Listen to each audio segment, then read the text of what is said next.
few extra people in. Morning, David. That's good. Excellent.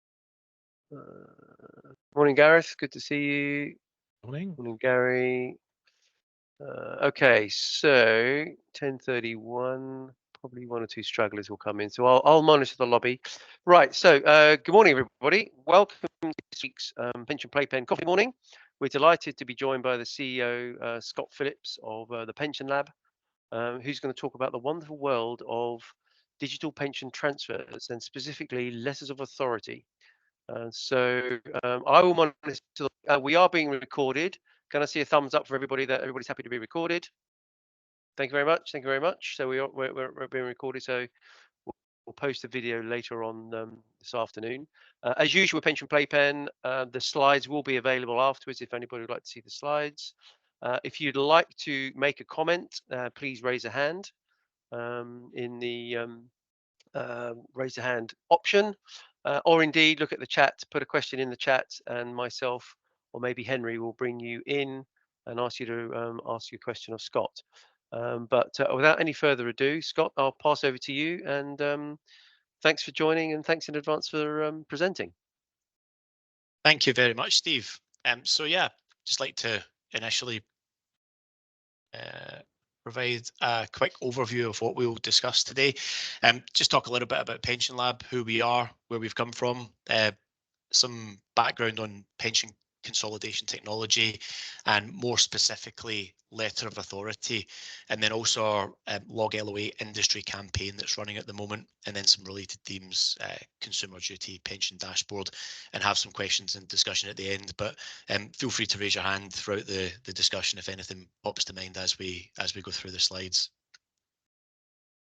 So who are we at Pension Lab? So the background to Pension Lab, we set out really in the slipstream of the government pension dashboard. This was back in 2019.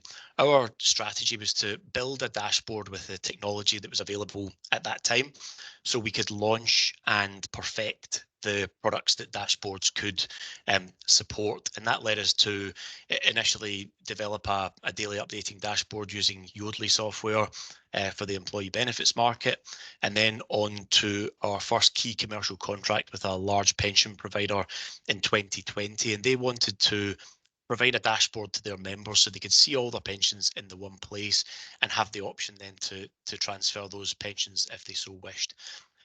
We had a secondary piece of technology at that time, which was letter of authority, and it was really in its infancy at that point. And it was really designed as a backfill. So for members who couldn't connect pensions, didn't have logins, we could still write to providers to gather policy information and provide a complete dashboard for all. But what we probably didn't see at that point was just as we developed further into focusing on pension transfers, actually how key a component of an effective pension transfer journey letter of authority is. So it's really become a key part of what we do. Pension Finder we added later just due to industry demand. We have something like 500,000 employer to provider connections, so we can provide real-time finding in up to 40% of cases. And that experience has allowed us over time to really develop elegant white label pension consolidation journeys using the technology that's available today, but also gearing up for the technology that's around the corner.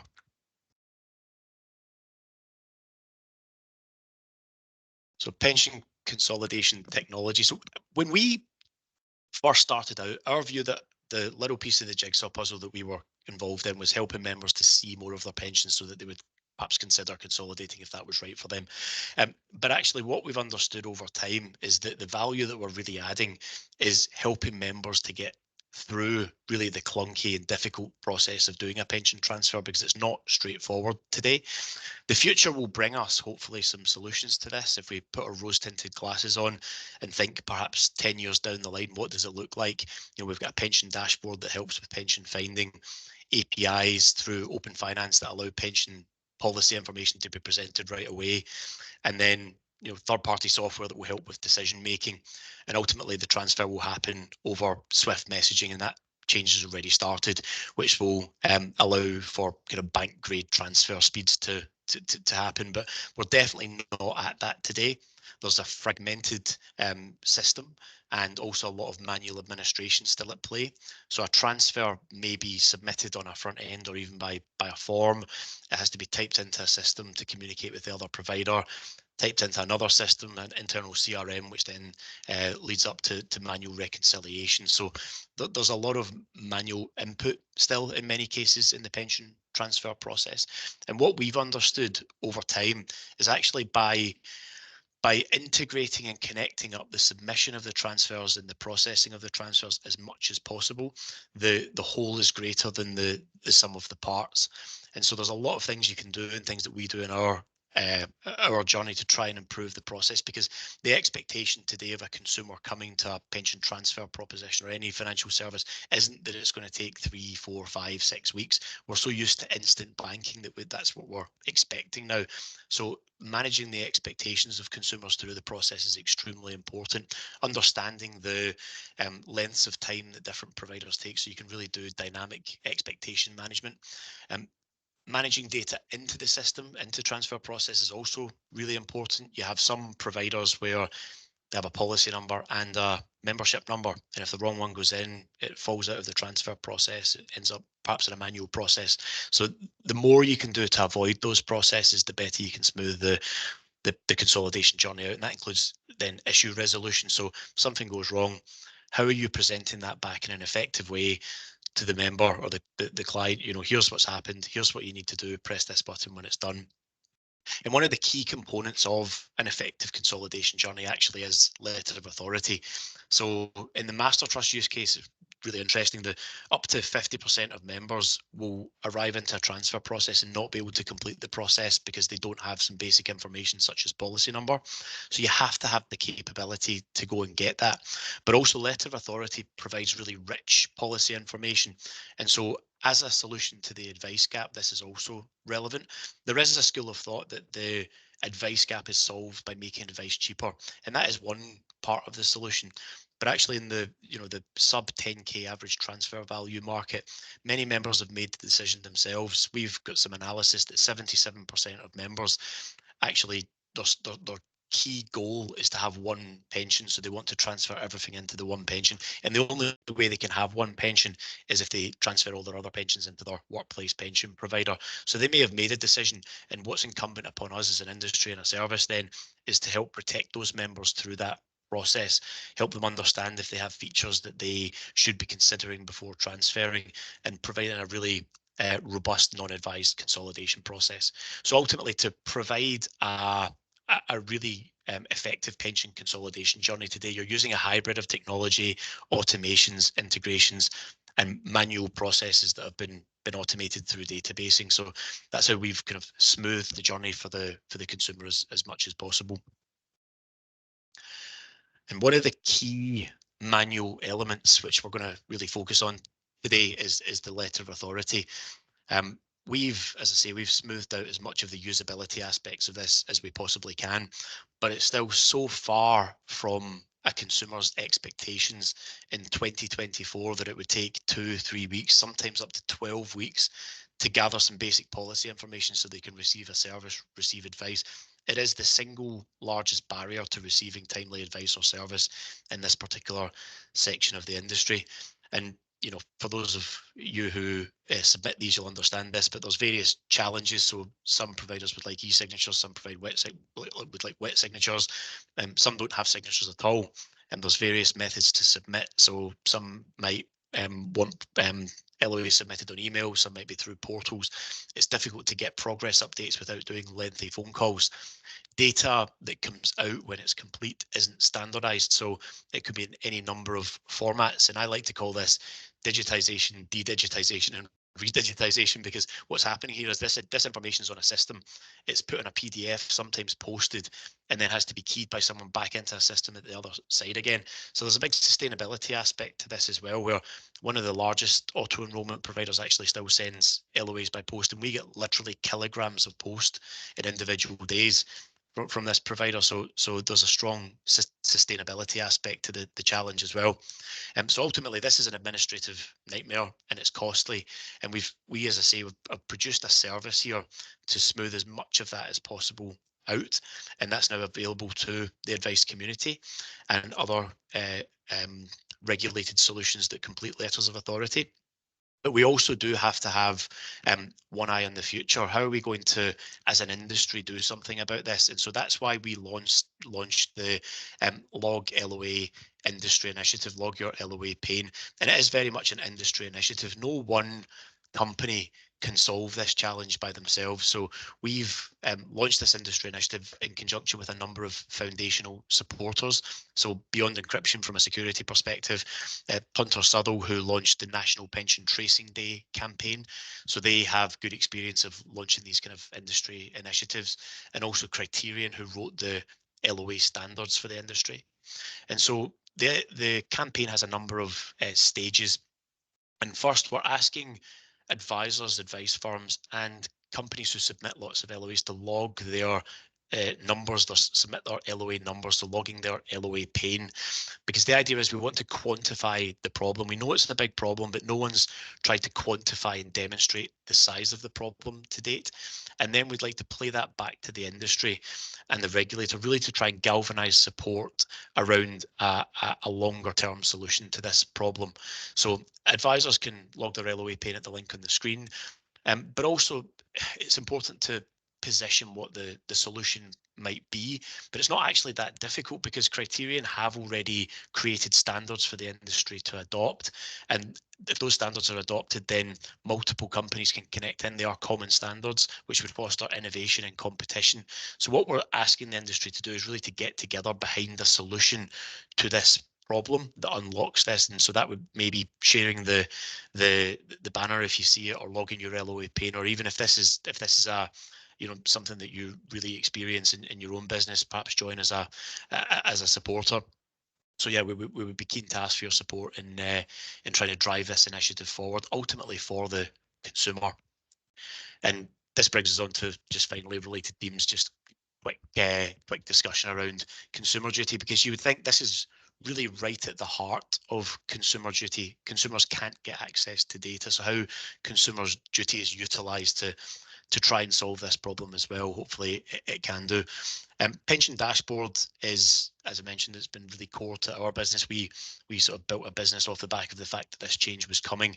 And you might think, as a pension dashboard arrives, well, what would the need for letters of authority be? Because there's going to be lots of good data, but actually the data on the dashboard itself is going to be relatively limited. So you'll have a balanced policy number and some projections. Policy features won't be there. And one provider has done an assessment that actually after the adoption of the pension dashboard and go live date, that letter of authority requests could multiply by 8. So providers and schemes also have a vested interest in supporting the initiative to try and bring about a solution for their own internal purposes as well, because this is a pain for providers too, having to respond to these letters. So there could be a solution that actually helps everyone in the chain. Open finance is a longer term solution to that, so API access to data for policies, but there's no definite date when that's going to arrive. It's still going through Parliament, and we wait with bated breath. And ultimately, transfer times is affected through all of these. So pension transfer times, hot topic, something that we are very fond of and really focusing on into 2024. So yeah, those are the kind of themes. Really wanted to talk about pension consolidation and the letter of authority and Log LOA campaign. So I would open the floor up to questions and discussion. Cheers, Scott. That's a whistle-stop tour of some of the issues. I suppose the first question, and putting it out to everybody, is who's had a good experience of pension transfers or LOAs, and who's had a bad experience? Are there any comments? Do we think, as an industry, this is something which is massively challenging and frustrating? Has anybody got any thoughts on what's good and what's bad? Please raise your hand.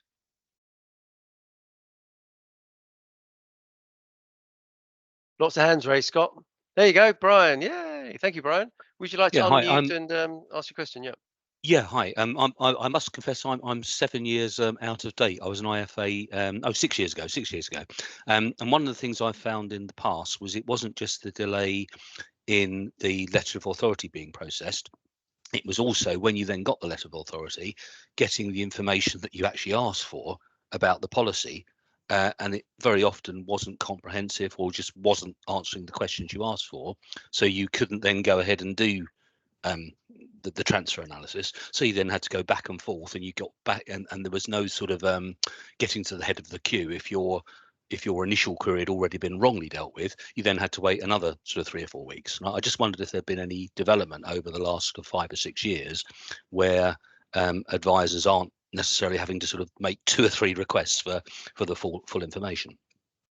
Nothing has changed on that front. So it's Mm. exactly as you describe, and this is where the standards can come in, because if you know exactly what information you are likely to get, then it puts you in a much better position. But nothing has changed essentially on that front at all.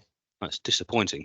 Yeah, because I think the first thing, as you rightly say, Scott, is actually getting the letter of authority acknowledged in the first place. But the second bit is very often they'll acknowledge the letter of authority, but they don't actually answer the question until they've kind of logged it in the queue, and then it gets to the next stage.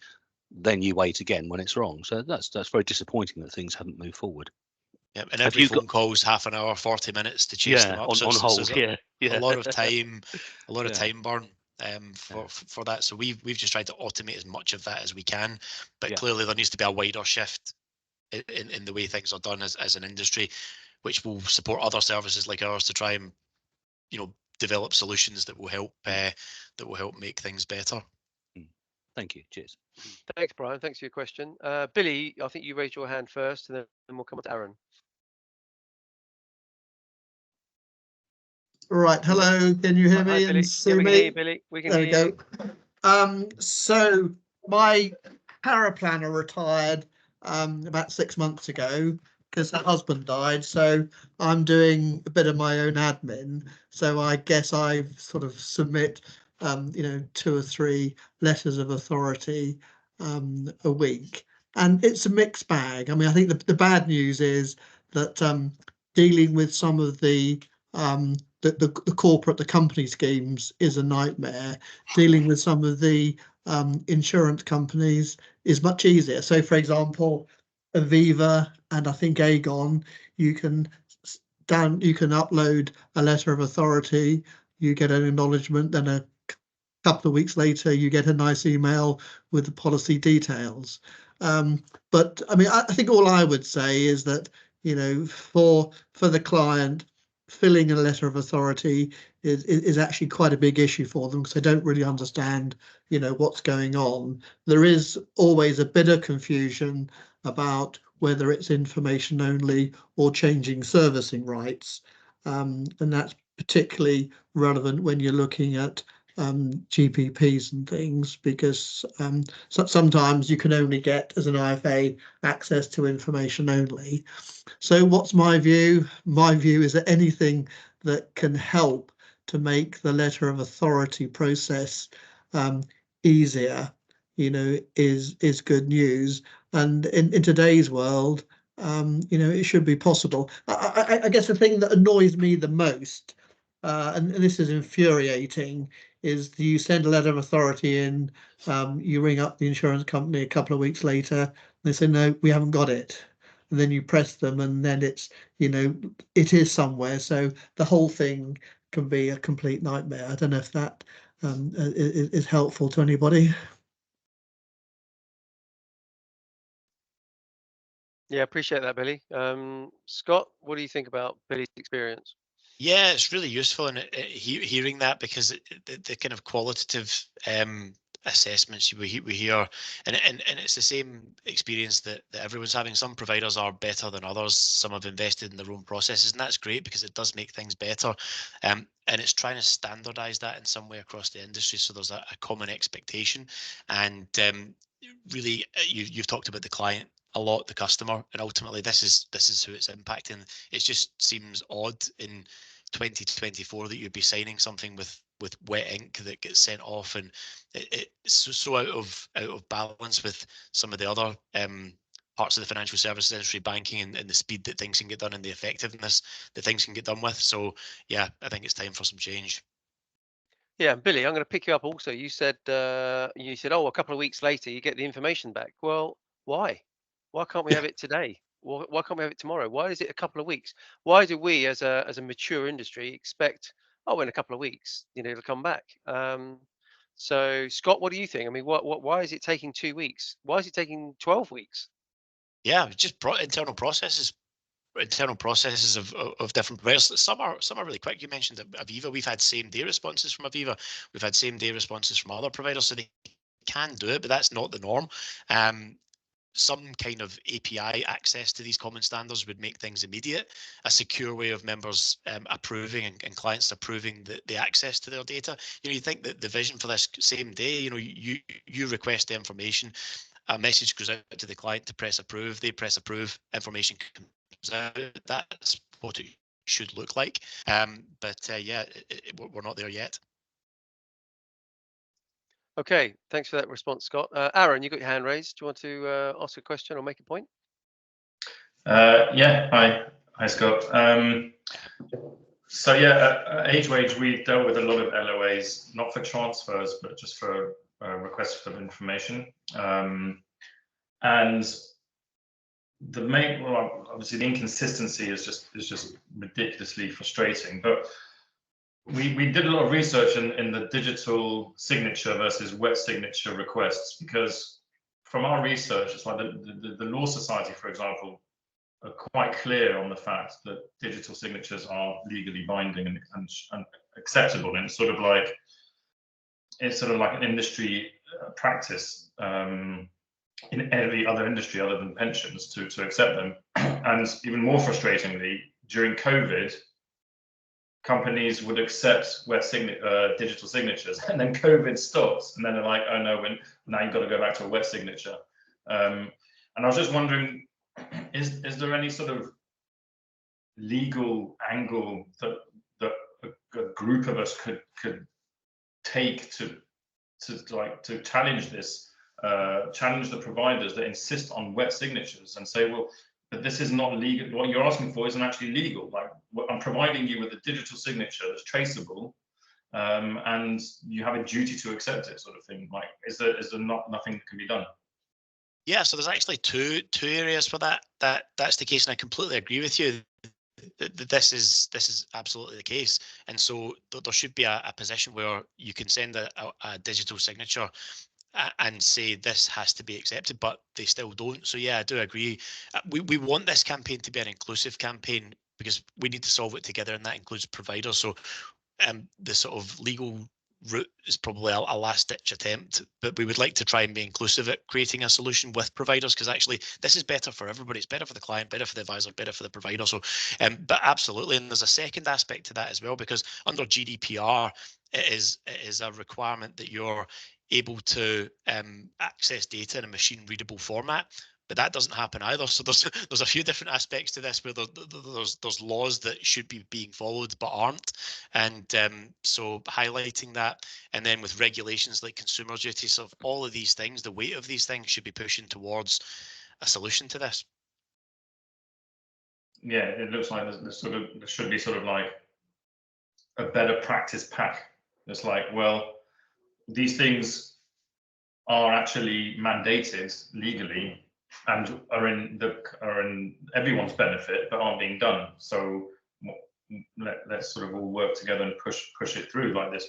The signature, the machine readable, the times, all of these things are actually set, but they're not being adhered to. And I guess because there's no enforcement, and it pays for the providers to drag their feet, because the longer they keep the money, the more fees they're earning effectively. So there's embedded interest. It's just I'm just having a rant basically. It's just frustrating, and I'm sure you feel the same way. Yeah, no, there is a lot of frustration about this across the industry, and this is why I think it's important to try and focus that energy into one campaign to try and solve the problem, because any one company, anyone can't really solve this. But I think if we try to get together to some extent, then a solution may come, and at least we have to try, because we're getting left in the dark ages. Yeah, absolutely. I know Pension D have been banging on about it as well, especially the transfer times and stuff like that, because that's a big part of their business. So yeah, it's just a lot of people all moaning about the same thing. It's just like, it'd be great if we could come together and figure something out. Yeah, agree. Richard, you've got your hand raised, and then we'll come to Nicola Whitaker and possibly David after that, and and then Billy again. But yes, so yeah, please ask your question, Richard. Thanks, Steve. Hello, everyone. I think most of you know me. I'm Richard Smith. I'm doing quite a bit of work on dashboards with PLSA and PASA and Money Hub. And I toured the continental dashboards last summer, and the key word in my head that I think is relevant to this debate as well from these mature dashboards in Europe is segmentation. Every consumer is not the same. And the transfer, and I think this might be the key to unlock some of this. So the story I tell, you know, my 20-something daughter with two, say, £500 pots in low charging authorised master trusts is utterly different from me. I'm so old and white and male, like most of us on this call. You know, I've got two 6-figure pots, you know, and the considerations that I should go through about consolidating those together are utterly different from what my daughter should do, consolidating two £500 pots. Particularly if they're in modern, you know, she's been auto-enrolled into modern authorised master trusts. And it strikes me that every transfer is not the same, but we put the same onus on my daughter's simple transfer as we do on my rather more material transfer, you know, several £100,000. So don't we need to move to a thing where, and maybe this links to small pots, because I think small pot solution was saying, well, actually, there's a type of transfer where the from and the to are both okay. There's no guarantees and it's going to a low charge vehicle, whatever, where the from and the to means it's just fine, if that makes sense. So don't we need to help government get to a rather more sort of segmented approach to transfers, because we know the vast majority of pots are tiny and they should be transfers, shouldn't they? And it should be like really low friction, because of course they should be mopped up. David's nodding. Yeah. So I'm thinking, I think, and what I've discovered with dashboards is if we work collaboratively with government policymakers and regulators, we can help them come up with solutions like this. So I'm thinking that might be a way to unlock it. I'll stop there. Probably got more to say, but I'll stop for now. Oh, by the way, thanks, by the way, Scott, for doing this.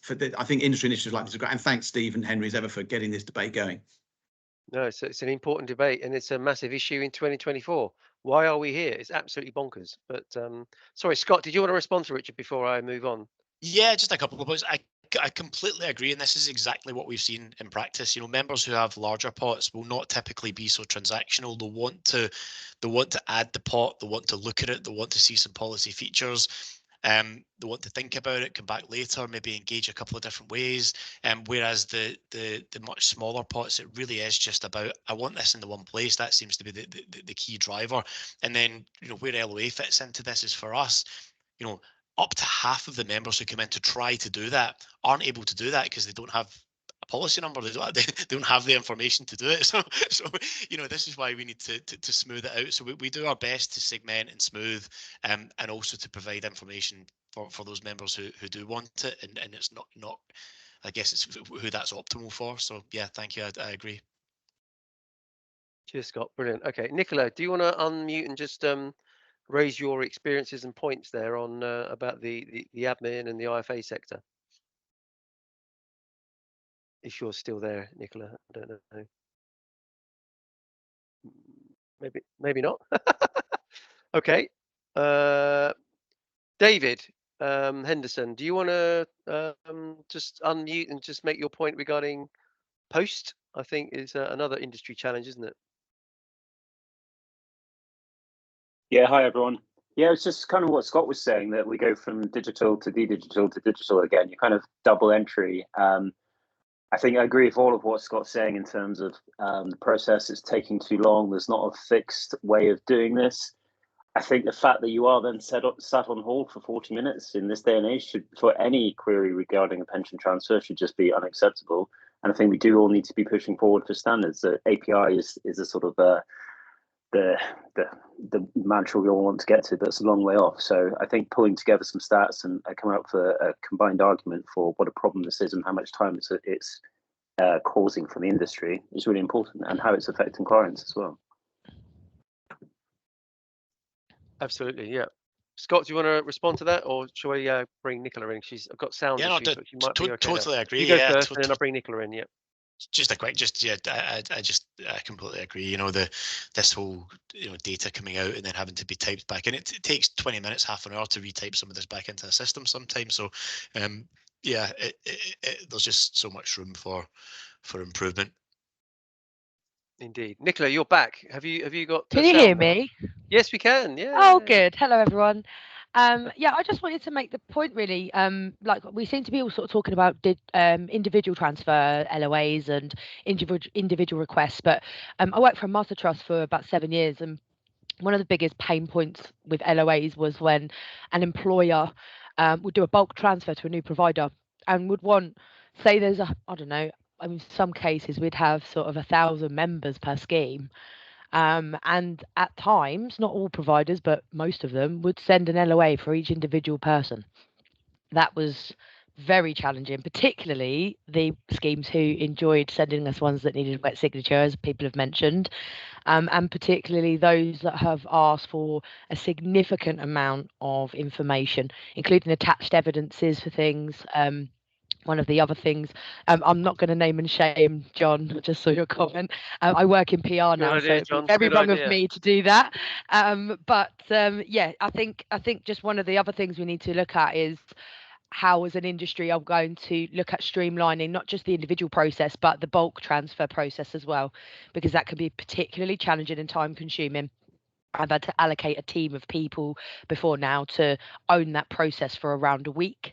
And our turnaround time was for those around 10 working days. But yeah, I mean, it's a difficult process, and always was something my admins moaned about. Let's put it that way. Some providers are great; they ask for standard, and they'll get a standard response back. Others not so much, and more so not than standard responses. Okay, Nicola, thanks. That's a really good points. I know Michael's dropped off, but this is an interesting point, and some of us will also be involved with DB schemes. Scott, what's the situation with DB schemes? What's the solution there? You've got third-party administrators, large and small, with DB information, obviously providing information to the dashboard. But is this also a plan to move out of DC land into DB land? And if you're a trustee of a DB scheme, what does it mean? What are your duties going to be, and how can you speed it up? What are the options on DB? Yeah, I mean, DB is a challenge as well, because sometimes you get to the point that you can't give the advice because the CETVs run out, or these sort of DB specific aspects. So the speed of LOAs is really important. One thing that we've done is just speeding up the submission of them, which helps with that. But yeah, it's a challenge, and also with DB, the amount of information that comes out is much greater. So yeah, challenge right across the board. The lowest hanging fruit for automating some of this would be the DC schemes that are doing high volumes of them. But I think really, if we can address this across industry, it would be for the best. David mentioned the APIs, and so the criterion standards for how this data should be received or submitted by providers is there, and yeah, whether that comes via API or CSV, there's various different levels of standard, so there doesn't have to be a huge amount of technical integrations to create these APIs for providers that can't do it. So there is a solution that fits all. It's not like it has to be done through pure technology. The standards are there. We just need to push for the adoption of them. Yeah. Okay. Is there also a school of thought then for the DB that will go? You've got PMI qualified trustees, and you've got APPT qualified trustees. Is it worth bringing in industry bodies like the PMI and the APPT to help with this campaign, because they represent probably millions of members? Is that something that's worth maybe bringing into the campaign, Scott? I think absolutely. The more the better. We talked about the sort of legal aspect of it earlier, the regulatory aspect, industry body aspect. The more of that weight we can get behind some change, the better. Yeah, I agree. Okay, Aaron, you still got your hand raised. Is there another question you'd like to make? And then we'll come on to Gareth, I think. No, sorry, just kept it up by mistake. Okay, cool. Gareth, you mentioned cliff edge. What do you mean by cliff edge for segmentation? And then we'll come to Billy. No, I was just thinking, once you start trying to divide things into any kind of amount and say below this amount it's in and above that amount it's out. Well, you just create a cliff edge, and there are always people who are affected by cliff edge. Suddenly somebody gets an extra £5 in their pot, and everything changes in terms of the requirements that they have. I mean, I'm not at all aware of the process or the way in which this works. I came in today simply because I'm really interested at the moment in working with people being represented in benefit negotiations with DWP. And there's a very complex process of implicit consent and explicit consent. It doesn't work at all well and is very largely ignored by DWP, but it does once again create a kind of cliff edge effect where for some things they should be allowed to talk to an advisor, and for other things they're not. And as always, there are blurred edges around defining these things. And it's not criticism of the idea. I can see the sense of it. It's just you need to be aware of the fact that there will be people that accidentally cross those boundaries.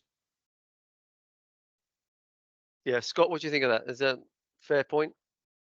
Yeah, I think absolutely. Yeah, we need to be getting the right service to the right people. Absolutely, absolutely. Billy, you got your hand raised, and then we'll come on to I think John next. But yeah, anyway, go on. Hello again. I liked Richard's comments, and I think two things come out of that. I mean, first of all, segmentation. One of the things I find is that if it's a straightforward personal pension, it's easy. But if it's an old style 226 with a guaranteed annuity, and Scott, sorry, my wife's just arrived. You can hear the dogs. What one practical thing that someone could do is actually to have a list of who to contact and where to send the LOAs, because that can be a job in itself. And the other thing about segmentation is one of the things that worries me about the dashboard. Bloody dogs. One of the things that worries me about the dashboard is the supporting literature and the framing. I was at a conference on the dashboard, and I said, how are you going to deal with it? Because hang on one second. If somebody goes onto a dashboard and they're over 55 and they see they've got 20 or 30,000, then behaviourally they may be inclined to actually take the money in cash. Now, the people I asked the question to at the conference thought it was a bit of a silly question. And then Adrian Balding, right at the very end, when he was asked who's going to fund the dashboard, this was a long time ago, he said, well, of course, the moment the government realised that people are coming to the dashboard, cashing in their pensions, and the government are collecting a lot of tax, maybe they'll get interested. And I think the point there, I think it's a serious point. If people go onto a dashboard, they see they've got money, what are the safeguards there around preventing them taking the money unwisely? And obviously it's a difficult one because you then move into the question of advice and guidance. But I think you get the point I'm making. I'll go on mute so you don't hear my voice. Yeah, so a couple of parts to that. The first part is that's actually what you mentioned at the start about having a list of where all the LOAs are sent to. This is actually one of the key elements of what we've done. A lot of what we've done in our system is databasing, because the API to plug into isn't there. So we've developed a system that works the best it can with the situation as it is today. So we've developed a huge database of all the providers, 100 Aon schemes. So we know, and they've all got individual email addresses. So we know really reliably where these things go, which is part of the advantage. We know how long each provider takes because we've got the volumes, so we can provide accurate estimates. So there's lots of things we've done there. Relating to the dashboard, I agree. And currently, as things stand, you won't be able to do certain transactions within the dashboard. So you need to come out of the dashboard environment. And this is when, actually this idea that the LOAs might increase. You've got a lot of visibility of balances and some projections. But if you want to know more to make a decision, I guess the reason you can't do the transactions in the dashboard is because there's this view that there's not enough information there. So what do? You need to enrich the information. How do you do that? LOA. So this is kind of where we're at today, and it'll be interesting to see when Open Finance comes along and sort of helps with some of that, and when the dashboard is opened up to more transactional activity.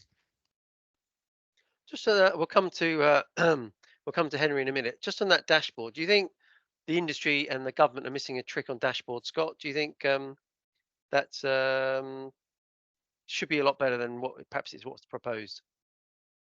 I think we are where we are, and the dashboard is we're fairly clearly defined what V1 is going to be, and so yeah, I think it's just about encouraging as much development in that over time. And there'll be, as I say, there's other competing initiatives, not competing, but initiatives that are working in tandem, like Open Finance, which may help enrich the dashboard. So I think the next 10 years, there has to be a lot of change. So transfer systems that use these Swift messages, that type of thing. So I think in 10 years' time we'll be in a much better place. But what we want to do is just expedite that. How quickly can we bring about this change, and how can we provide systems and services today that help protect members and allow them to take actions given the sort of constraints that we have at the moment? That's been our focus.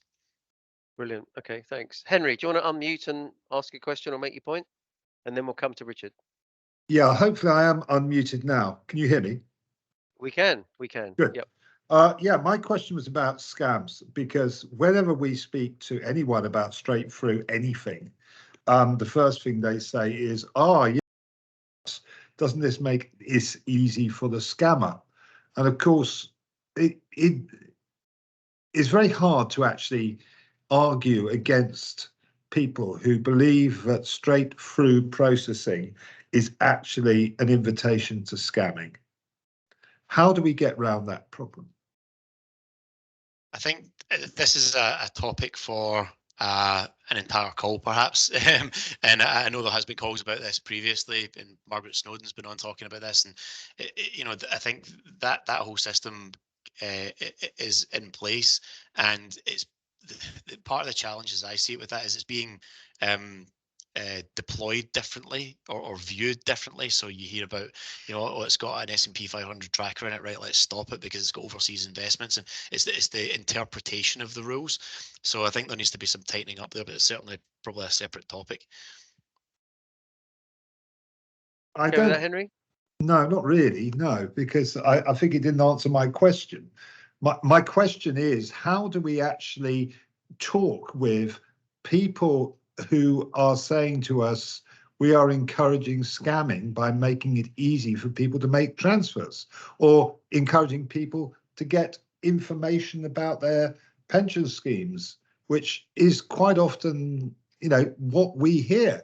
I don't think we can just say it's a topic for another discussion, because I honestly think it's at the root of most of the problems that we have in getting the free flow of information from one place to another. I mean, if you don't want to talk about it, let's open it up for discussion. There's people like Richard Smith on the call.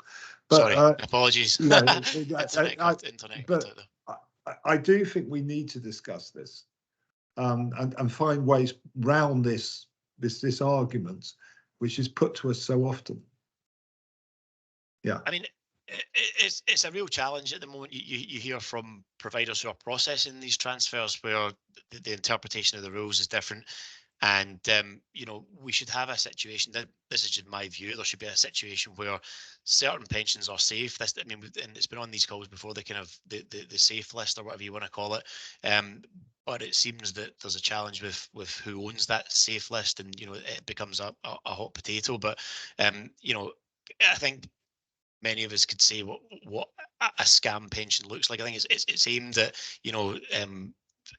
these pension schemes that have got timeshares in Cape Verde or whatever, and so it's about identifying which seems, so transfer from master trust to master trust shouldn't have an issue, or large providers with certain schemes where there's volumes, and then if it's less well known, then yeah, but we need a system to deal with that, and it is a big problem in itself.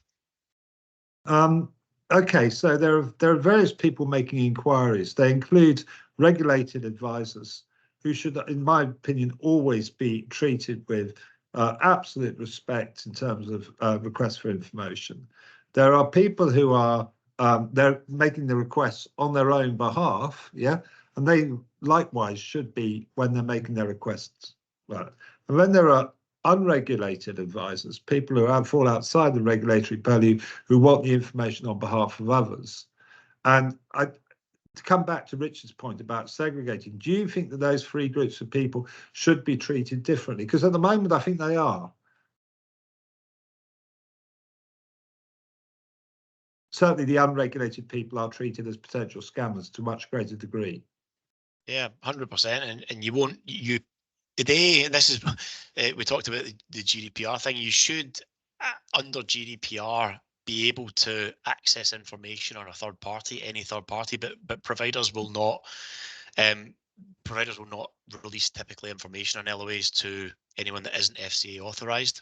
So that I guess there's some protection in there from the information gathering part. But I think unregulated, yeah, for sure there has to be some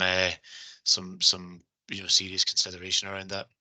Yeah, so, but I mean, there are cases where you get unregulated advisors who do things exactly the right way, yeah, and get information for all the right reasons, who have been denied that information because they aren't FCA regulated. And this comes back to this question about scamming.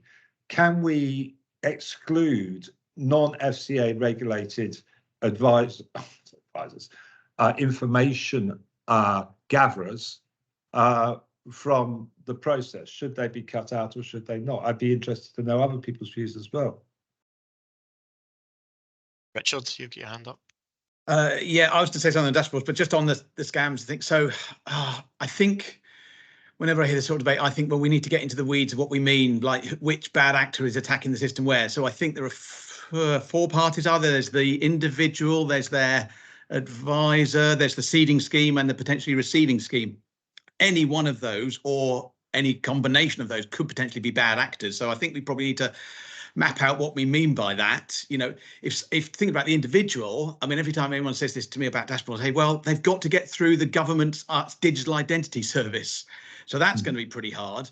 And also to return data to a dashboard, you need to have gone through the governance register of the central digital architecture of dashboard. So that's also pretty hard. So I think when we say scams, Henry, we probably need to break it down into the different actors and then the different combinations or consumer harms of the different types of risks. I think this is where FCA want to go. They really want to know that firms have properly thought through the specific risks and how they are specifically being mitigated. That's a long answer and it sort of a bit of an obfuscation. So sorry. On dashboards, just to say, yes, there are strong, Scott, you're absolutely right, aren't there? There's strong controls on the find and view, the view data that comes back, and FCA for its initial rules for dashboards are going to be very highly controlled. But just to say, I suspect commercial dashboard providers are going to be wanting to push at these rules and nudge them over time to sort of release the guardrails a bit. And just in case no one's seen it, the very, very clear evidence from Norway is commercial dashboards are the ones people are going to use. 95% of dashboard usage in Norway is on commercial dashboards, not the government's dashboard. I think some people are still saying the dashboard. I don't know why they're saying that, because there are going to be many, and the commercial ones are by far the ones that are going to be used.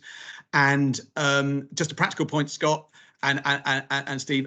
So what we've got is we've got data providers connecting in just over a year to Dashboard's ecosystem. I think we're not allowed to say that, are we? Because it's not published yet, but I think we all know it's April 25 is the first ones. Then we have a period of live testing, but before public launch, before this thing called the Dashboard's available point. If this assumption, and it scared me a little bit when you said 8 times increase in LOA application, LOA requests, is if that's going to happen, and the big question everybody asks me is, what are people going to do after using a dashboard?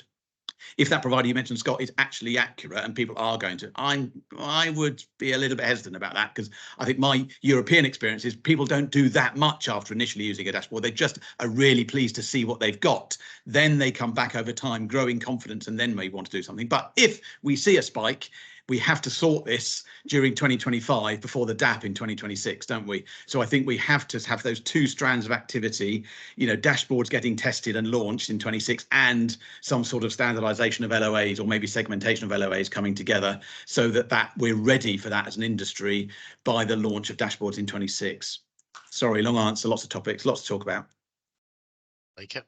Good, thank you. It's a very, very wide-reaching subject, Richard, and I really appreciate your feedback there. Before we move on to David Henderson, because I know he had his hand raised, have you any experience in Australia, Richard? What do the Australians do with? I know they've got very few providers there, but is there total integration and digital integration down in Australia? So I've given up flying and I've given up driving. So my tour was by rail and ferry, and unfortunately, you can't get to Australia without flying. So maybe I don't know. I can't get both. So no, I don't know.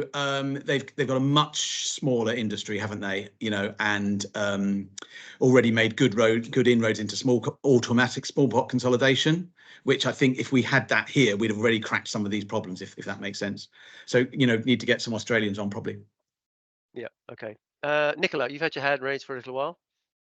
Yeah, it was just when Henry started talking about FCA regulated advisors and whether or not they should be on or off the list. So, and sort of based back to the Australian point, I suppose. So I've worked with lots of Australian advisors before, and they provide advice on transfers, particularly going out to sort of superannuation schemes, for example, where they're trying to get their tax benefits and full transfers out to QROPs. And generally they do need to get advice paid for through a UK regulated advisor through suitability report before they're able to do a transfer. So I do think scams wise, from that perspective, LOAs and requested information between Australia and the UK perhaps isn't the issue, but it may be a more sort of worldwide issue in terms of others looking to transfer using a non FCA regulated advisor.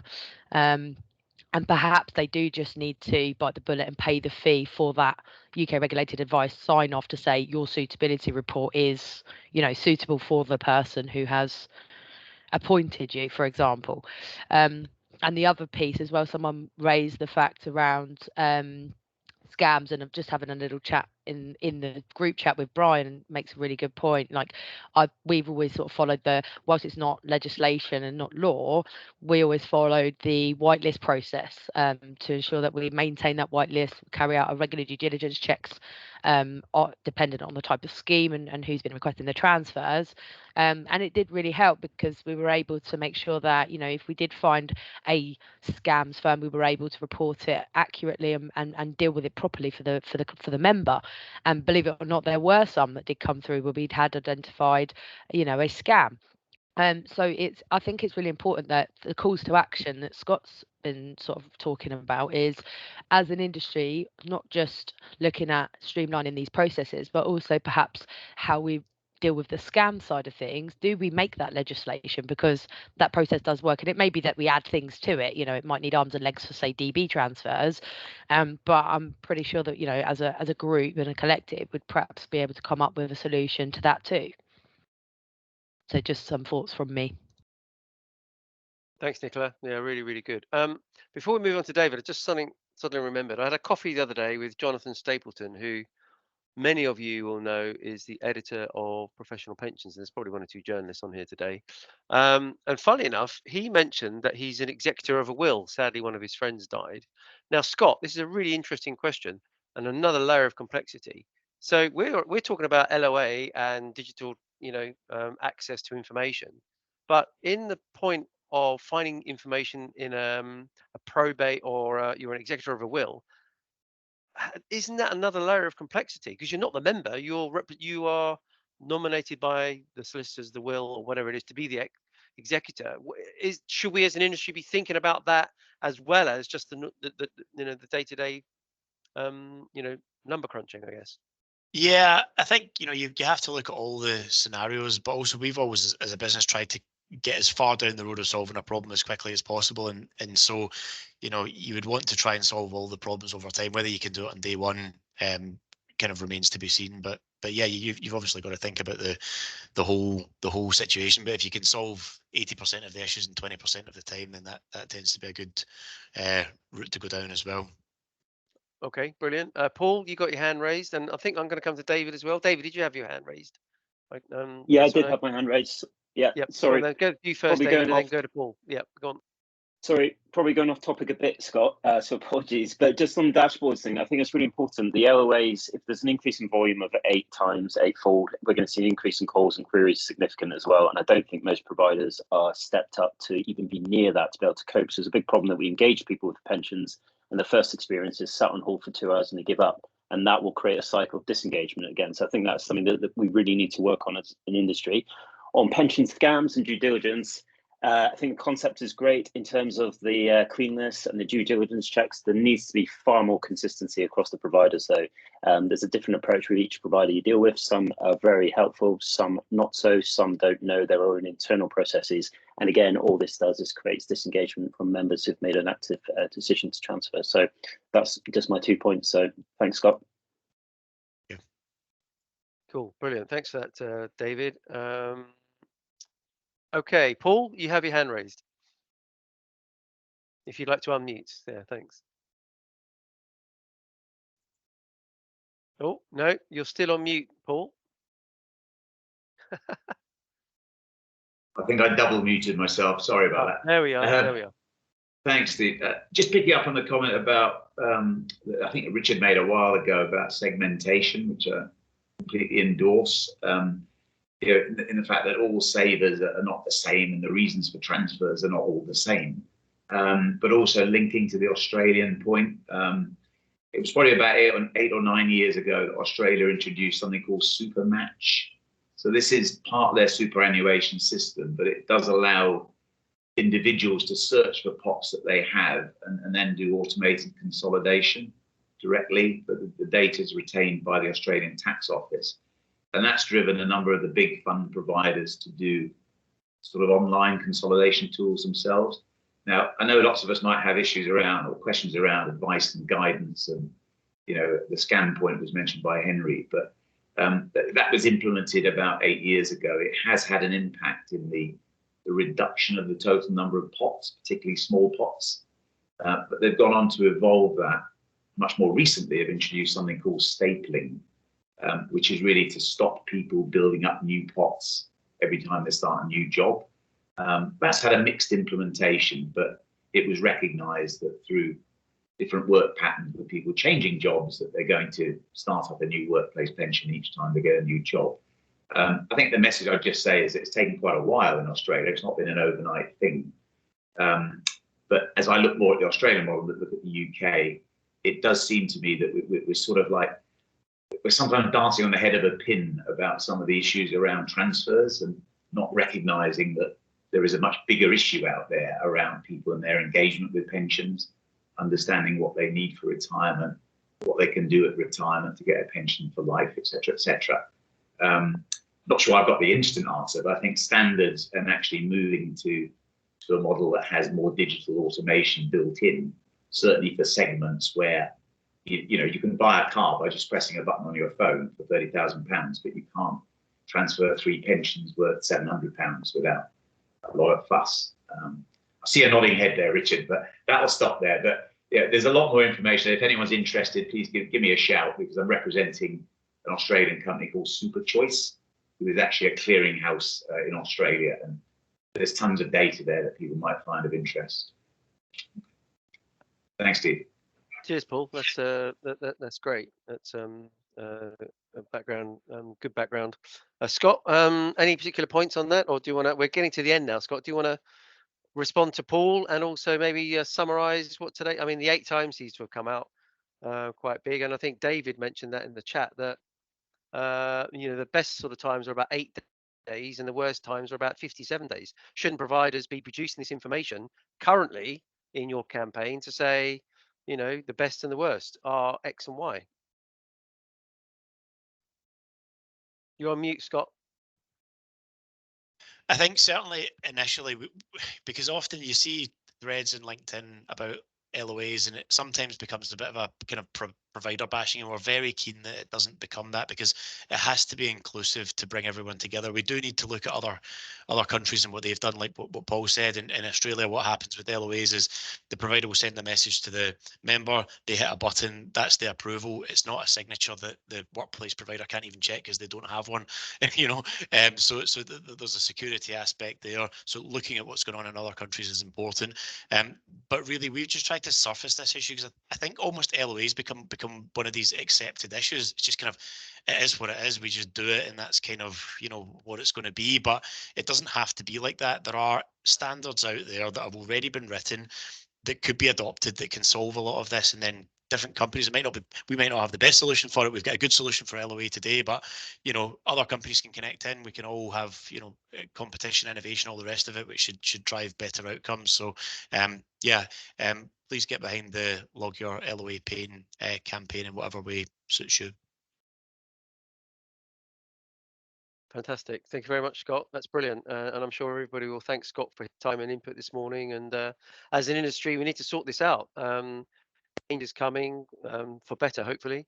And it's a real big issue, actually, that some providers may not necessarily be on top of. But as an industry, we need to improve. As somebody just said, you can buy a car within seconds. You can go on your bank and move thousands of pounds within seconds.